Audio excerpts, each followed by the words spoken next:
Assalamualaikum warahmatullahi wabarakatuh. Hai teman-teman, perkenalkan nama saya Wiwit Sionur Aini. Saya dari Madrasah Aliyah Negeri 5 Bojonegoro dan saya dari kelas 12 agama. Sekarang saya sedang ada di salah satu tempat bersejarah yang ada di kota saya. Yaps, Mina Anggrung Pahlawan. Yuk ikut saya masuk ke dalam, melihat apa sih yang ada di dalam dan di sekitar daerah Mina Anggrung Pahlawan ini.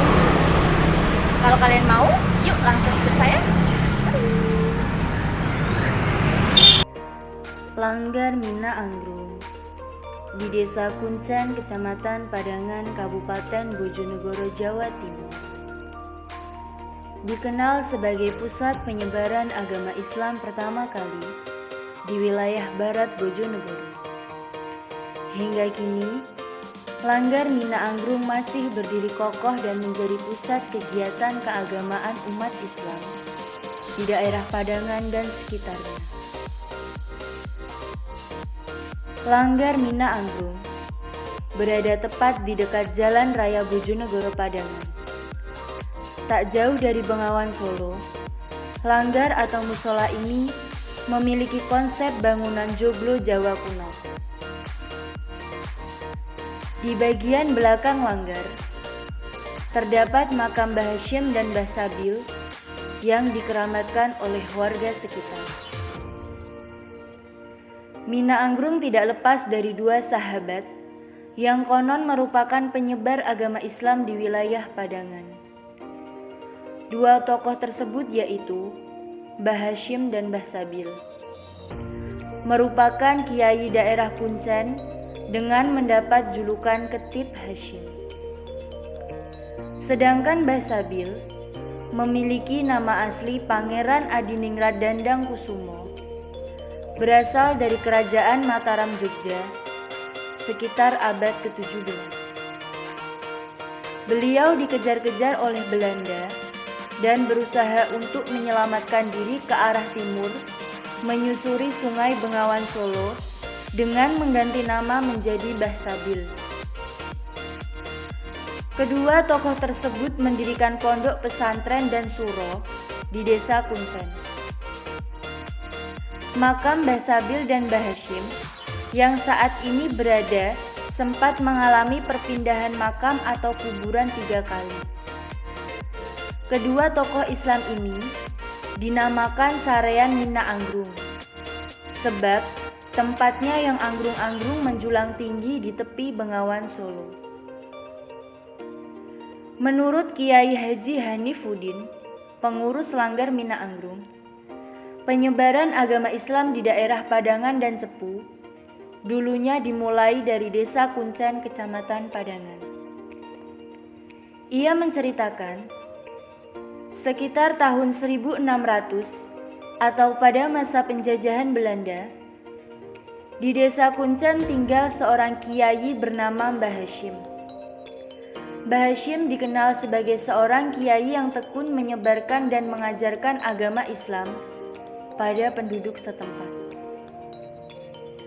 Suatu ketika, saat Mbah Hasyim sedang mengambil air wudhu di Sungai Bengawan Solo, ia melihat perahu asing yang ditumpangi oleh seorang pengelana.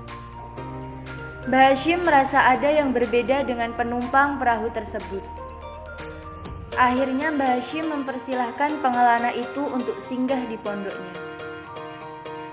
Pengelana tersebut ternyata seorang bangsawan bernama Pangeran Adiningrat Dandang Kusumo dari Keraton Solo. Ia melarikan diri karena dikejar-kejar oleh pasukan Belanda. Agar penyamarannya tidak diketahui Belanda, Pangeran Adiningrat Dandang Kusumo mengganti namanya menjadi Sabil. Singkat cerita, Mbah Hasyim dan Mbah Sabil menjadi sahabat karib dan sama-sama menyebarkan agama Islam di daerah Kota Tua Padangan dan sekitarnya. Terdapat sejumlah dukuh dan desa yang dinamai oleh kedua penyebar agama Islam tersebut.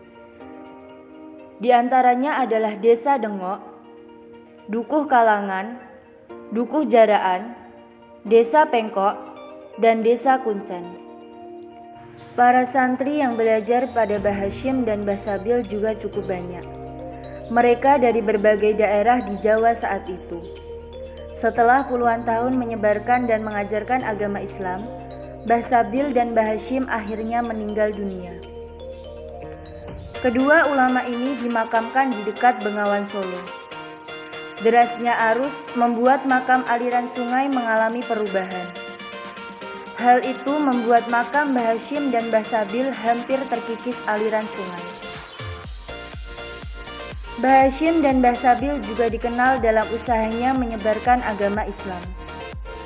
Tidak ada yang mengetahui secara persis kapan meninggalnya dua ulama karismatik tersebut. Saat ini, makam kedua ulama tersebut berada di sebelah barat Langgar Pahlawan, Desa Kunteng. Namun sesuai riwayat, makam Mbah Sabil dan Mbah Hashim telah berpindah hingga 3 kali sejak beliau dimakamkan pertama kali di sebelah masjidnya.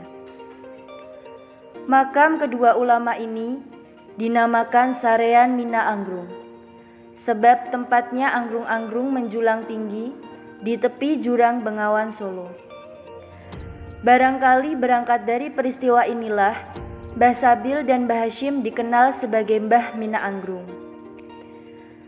Makam Mbah Hashim dan Mbah Sabil yang ada di bagian belakang Langgar Mina Anggrung itu sering dikunjungi peziarah dari berbagai kota.